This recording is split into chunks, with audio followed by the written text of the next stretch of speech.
ناظرین کرام، نماز کے متعلق ایک حدیث سنا رہا ہوں، بہت ہی اہم حدیث ہے۔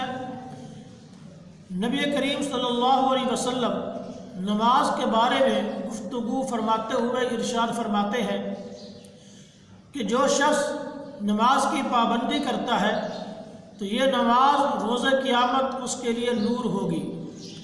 مطلب یہ ہے کہ قیامت کے اندھیروں میں یہ نماز اس کے لیے روشنی کا سامان ہوگی، اور اسی طرح یہ نماز اس بندے کے حق میں اس بات پر دلیل ہوگی کہ یہ بندہ صاحب ایمان تھا، اس نے اللہ کے ساتھ وفا کی ہے، اس نے اللہ کی اطاعت کے ساتھ زندگی گزاری ہے، اور اسی طرح یہ نماز اس کے لیے روز قیامت نجات کا، مغفرت کا ذریعہ بنے گی۔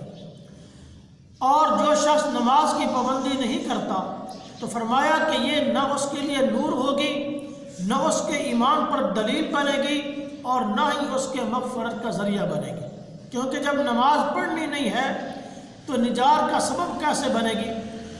اور آگے سنیں اور غور و فکر کریں کہ بے نمازی کا انجام کتنا برا ہے۔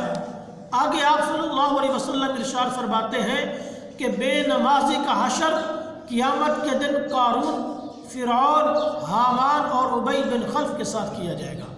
اللہ تبارک و تعالی ہم سب کو محفوظ فرمائے۔ تو میرے بھائیوں، دیکھیے کہ دنیا کے اندر یہ قارون، یہ فرعون، حامان، ابی بن خلف، یہ بڑے دشمن تھے دین اسلام کے، اللہ اور اس کے رسول کے بڑے دشمن تھے۔ تو بے نمازی کا حشر ان لوگوں کے ساتھ روز قیامت کیا جائے گا، تو کتنی بڑی وعید ہے۔ اس لیے آج نماز کی پابندی کر لیں تاکہ روز قیامت ہمیں پچھتانا نہ پڑے اور ہمیں عذاب سے دو چار نہ ہونا پڑے۔ اللہ رب العزت تمام مسلمانوں کو نماز کا پابند بنائے۔ وما علینا الا البلاغ۔